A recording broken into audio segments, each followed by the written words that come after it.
Back with another episode of Pottawattamie County Routes. Hi, I am Todd Studer. We have been talking history this week, actually on both shows, and today on Pottawattamie County Routes, I wanted to explore a little bit about some of the communities that we had in the county that are no longer here.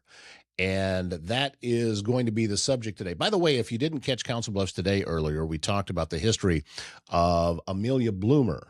And some great information there, so I encourage you to go back and watch that. But here in Pottawattamie County, when we drive the county today and we pass through all of the established towns and the modern intersections, sometimes it's easy to assume that the map we see has always looked this way. But if you were to pull up the original plat books from the mid-19th century, you're going to find a completely different network of communities. These were places with active post offices, there were busy blacksmith shops, there were general stores, and dreams of one day becoming an economic hub. Today, they're gone. They're wiped out by shifting transit routes and railroad logistics, and there's nothing left but just an open cornfield or maybe a bean field. But today we're going to look at the strictly factual history of the forgotten ghost towns of Pottawattamie County. And we're going to track exactly where they sat using the landmarks that we drive past every day. So our first stop is going to take us back to the very first decade of the county's formal organization. And this is a place that was called Pleasant Grove. Now, to understand what happened to Pleasant Grove, we have to take a look at the intense political battle over where to locate the official county seat. This was in 1851. Now, at that time, Council Bluffs, it wasn't yet called Council Bluffs. The settlement was known as Canesville. This was a rapidly growing frontier community of about 7,000 people. Population, a lot of Mormon pioneers who were using the valley as a major outfitting point for the trek out west. The state of Iowa had appointed county commissioners to establish a permanent center for local government operations. The commissioners proposed two primary candidates for the county seat. The first was Canesville. The second, a newly platted settlement located roughly 8 miles away named Pleasant Grove.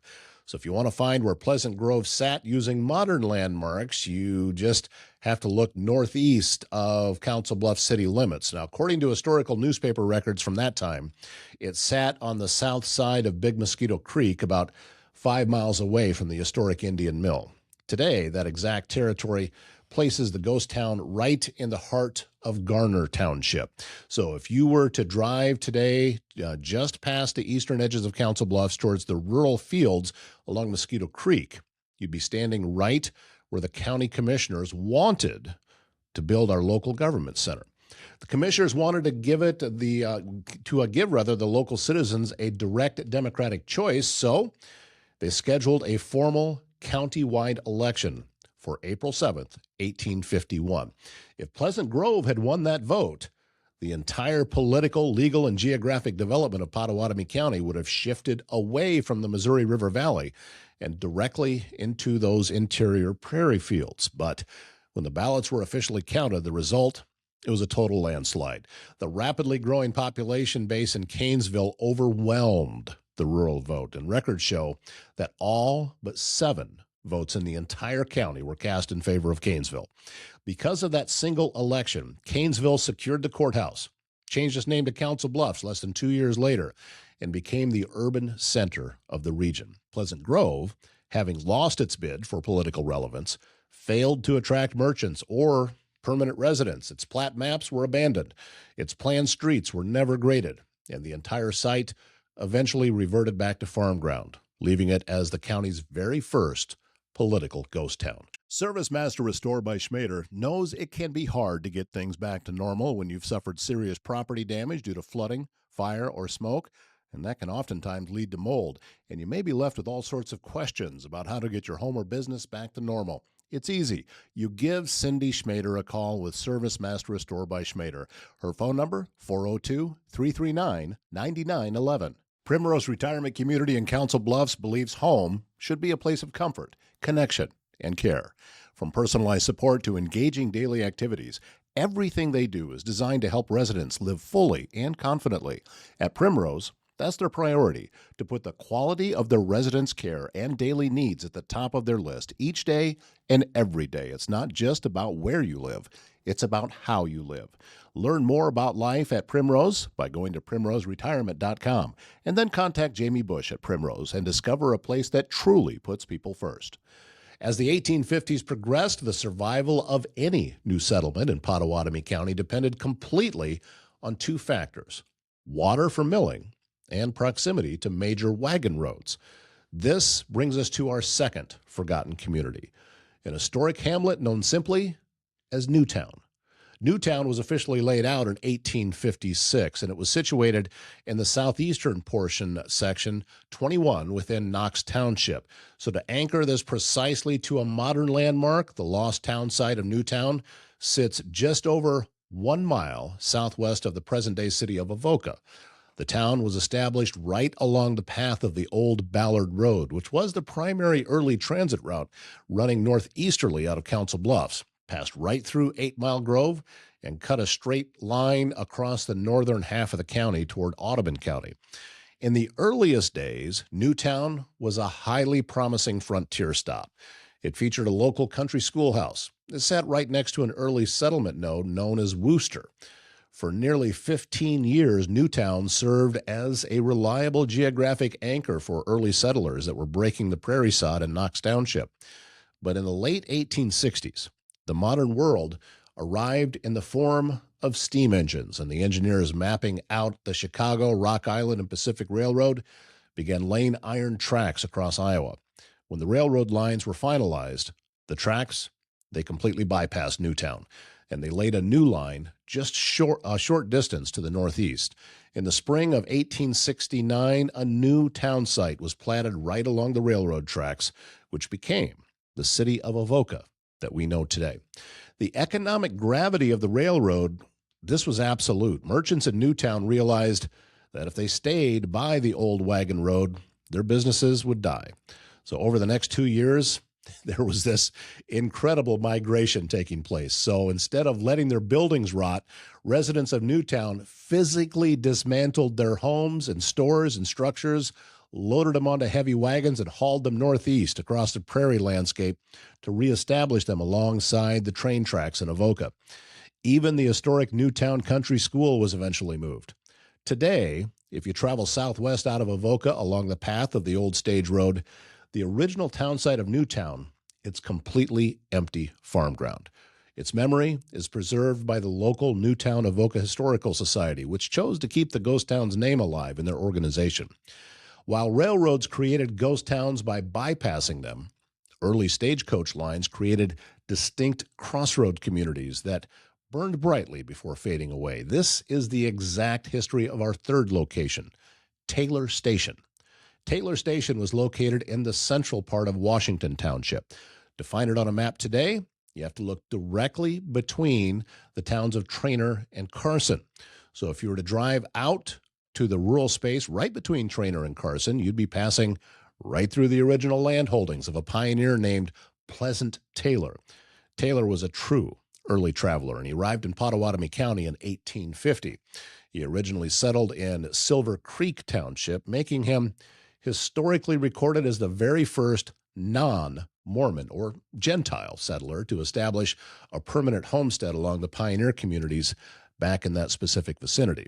In 1855, your home for all natural health solutions in southwest Iowa is Bambi's Green Acres Natural Market. Serving the area since 1997, Bambi is located at 805 South Main Street in Council Bluffs and has a wide selection of vitamins, supplements, essential oils, herbal remedies, and a lot more. Staffed with over 37 years of experience, Bambi is putting health back in your hands. Explore your wellness options online at bambisgreenacres.com. Finding the right care for a loved one can feel overwhelming. Assisted Living Locators is here to help. Jean Bonker brings more than 30 years of experience serving families and has personally navigated the challenges of elder care. She understands the questions, the emotions, and the weight of these decisions. Jean becomes your advocate, guiding you through options with clarity, compassion, and personal support every step of the way. Call Assisted Living Locators at 402-690-5467 and move forward with confidence. Taylor relocated his family to Washington Township, breaking ground on a farmstead that sat directly along the major overland route that was owned by the Western Stage Company. Now, the Western Stage Company, they ran a continuous line of heavy horse-drawn stages, carried passengers and freight, federal mail from Council Bluffs, headed east towards Oakland and then on to Des Moines. Because the journey was grueling and slow, the stage lines required designated stations that were spaced out along the route where drivers could swap out exhausted horses, passengers could purchase a meal, and mail sacks could be transferred. Pleasant Taylor turned his frontier home into an official stage stop, and that quickly became the geographic center for the entire township. In recognition of his civic role, the federal government officially established a post office on the site in 1874 and named it Taylor Station in honor of the Taylor family. For years, Taylor Station was a vital communications route. It was the place where rural farmers traveled to hear national news, ship their agricultural goods, and conduct local commerce. The post office operated continuously under the name Taylor Station until 1883, when the federal records shortened the official name simply to Taylor.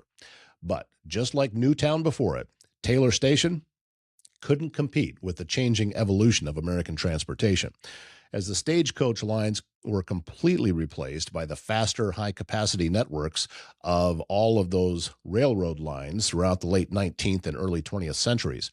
The old stage roads, they were abandoned. The post office at Taylor lost its utility as rural free delivery routes and began moving directly out of the larger rail hubs like Carson and Trainer. So in 1907, the federal government officially discontinued the post office at Taylor forever. With the mail routes gone and the stagecoaches obsolete and the blacksmith shops and homes at the station, they were just gradually torn down or converted into farm storage. So today, nothing remains of Taylor Station except for historical land records and entries in early Iowa postal archives. So when we look back at the stories of Pleasant Grove and Newtown and Taylor Station, we see a very clear, factual pattern of how Pottawattamie County was built. History is not just a collection of successful cities that survived into the modern era. It is a story of roots, of choices, and of transit lines. For every town like Council Bluffs or Avoca that boomed because of an election or a railroad track, there's a place right down the road that was left behind in the soil. These ghost towns are not failures. They are the literal footprints of the county's developmental journey. All right. Shorter show today, but a little bit of a history lesson about what you no longer see when you're driving these routes back and forth through Pottawattamie County. So I thank you very much for watching this episode of Pottawattamie County Routes, and we'll be back very soon with another one. My name is Todd Studer. Have a great day.